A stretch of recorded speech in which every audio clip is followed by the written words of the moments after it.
Hello, everybody, and welcome to the Politics Lab on YouTube. My name is Bill Muck. I'm a professor of political science at North Central College, and I'm joined, as always, by my colleague and best friend, Dr. Phil Barker, who's a professor of political science at Keene State College. Hey, Phil. Hey, Bill. How's it going? It's 75 out here today. Life is wonderful. Yeah, it's good. Warm weather makes such a difference. Oh, no, I mean, everybody's fatigued and exhausted and grumpy. I mean, the humans are not good, but the weather is nice. All right, so for a quick video today, we're going to talk about the Major League Baseball has decided to pull the All-Star game from Atlanta, Georgia in response to the Georgia election law, which we spent a lot of time talking about. Coca-Cola as well as Delta Airlines have also come out and criticized it. That has prompted a number of prominent conservatives to now criticize Major League Baseball and these corporations, calling it woke corporate virtue signaling. That was Marco Rubio using the term woke in a awkward way. Totally natural for him. Exactly. What do you make of all this? I mean, is this a good thing, a bad thing? The corporate world is not known for doing the right thing for right reasons, but still an important development.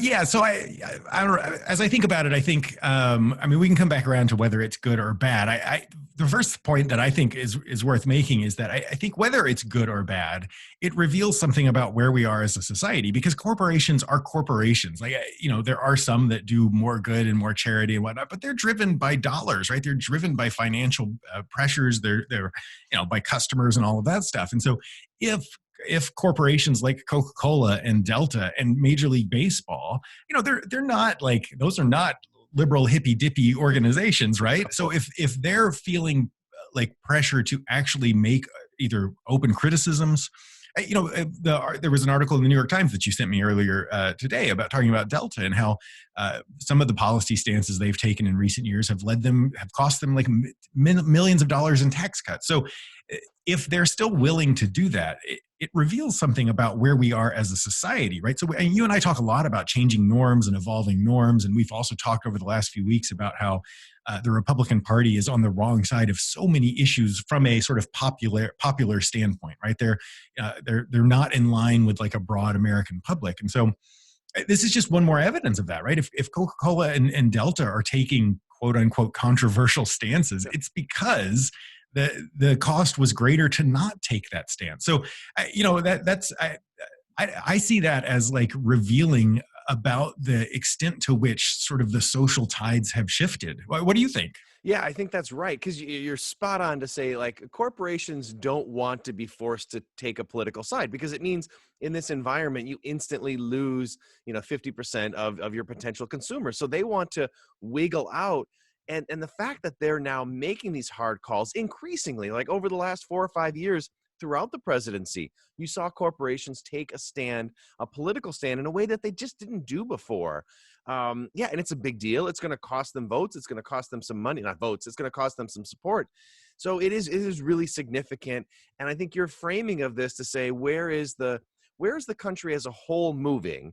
And corporations want to stay in that area. And I think they're worried that the Republican Party has moved in a very, very dangerous direction. I also like to step back and say, how did we all come to this?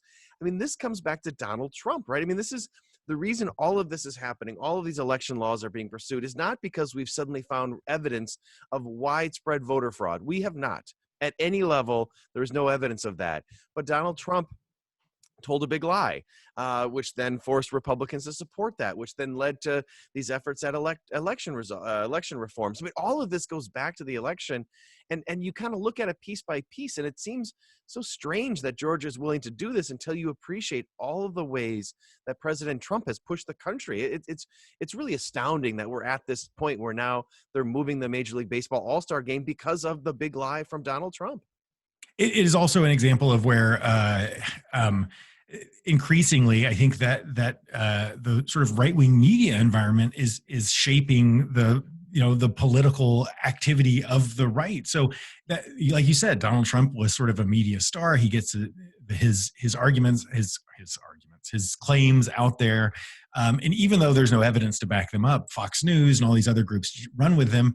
And the people who, like, at this point, who are rising to the top or who are getting the exposure are the Marco Rubios and the Ted Cruzes and Yeah. the people who are willing to embrace that to be on TV. And so it's a problem of you're right, of the right's creation, in that it's this argument, this idea that there is voter fraud was put out there by them, right? And so their argument now is that even when, like, the unwillingness to certify the election, the argument was there are enough doubts, like, well, people need to be sure. Well, they have doubts because you were the one who put it out there. So yeah, it feels like they're caught in, like, a storm of their own making here. But um, yeah, I mean, it also doesn't feel like that part feels somewhat new.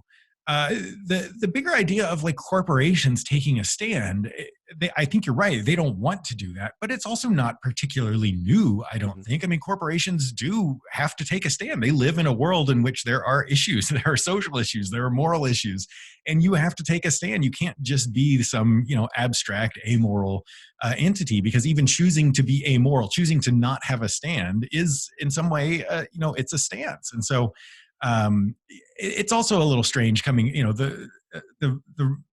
we're in this weird, conservatives are decrying cancel culture and all of that, but this is kind of how politics works and has worked forever, right? Like, as a group or an issue that you are unhappy with, people protest, people push back against it, and there's there's nothing new about it, and there's nothing particularly necessarily liberal about it, right? You go back to whether it's the Dixie Chicks or whatever else, right? Like, there's a long record of this. Well, and Uh, the term cancel culture, it just has lost all of its meaning to me. And woke, those two, I don't like them anymore because, yes, you're right. The public has a right to express itself, and if they want to move, Major League Baseball is a private corporate or a corporation. If they want to do so, they can do so, and people can protest Major League Baseball. They're entitled to do so.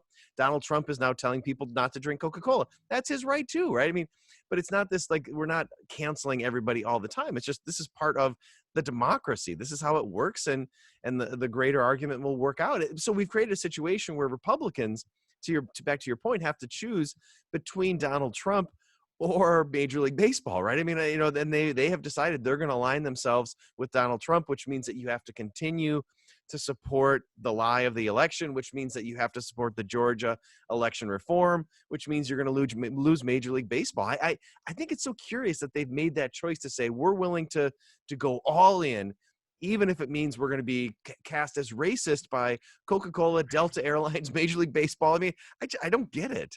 is it like, how real is that commitment? I mean, this is not a thing that I study, this sort of aspect of protest. And so I don't know, like, when people say, I'm done with Coca-Cola or I'm done with Major League Baseball, I know the type of commitment that you and I have. We would say we were done, and then 2 days later, we'd be watching Major League Baseball on the TV while we were drinking our Coke. So I'm kind of curious. I don't have a sense of, like, does this actually play out? There's part of me that thinks, people get caught up in the moment, and 2 weeks later, they've moved on and don't care because they're at a restaurant and they want a Coke.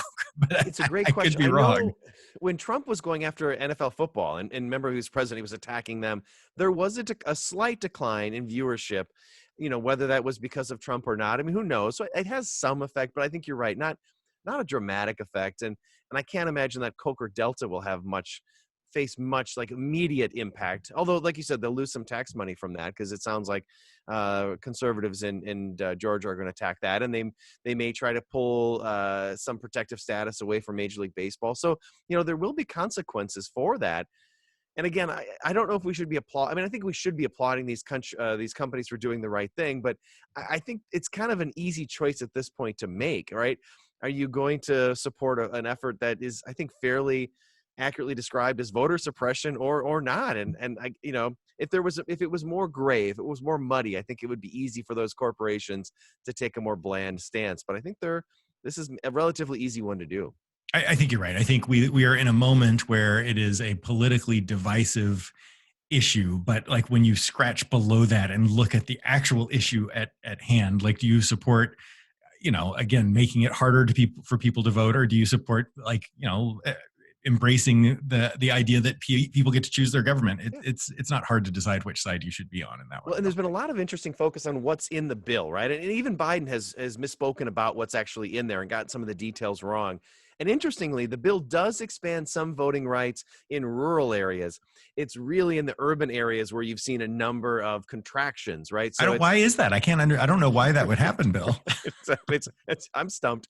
But so again, so it allows these talking points where the governor can come out and say, look, we're adding drop boxes in rural areas. We're a minimum of early voting days. And so that's one narrative to say, oh yes, we're expanding. It allows the Republicans to say we're actually making voting easier.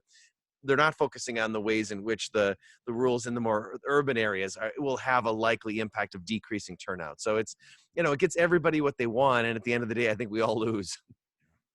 So, all right, Well, we're over time. We should wrap up. I gotta go watch the Astros. Okay, sounds good. All right. If you like these YouTubes, like and follow us, and check out the podcast on Wednesday. See you then, Phil. Bye, Bill.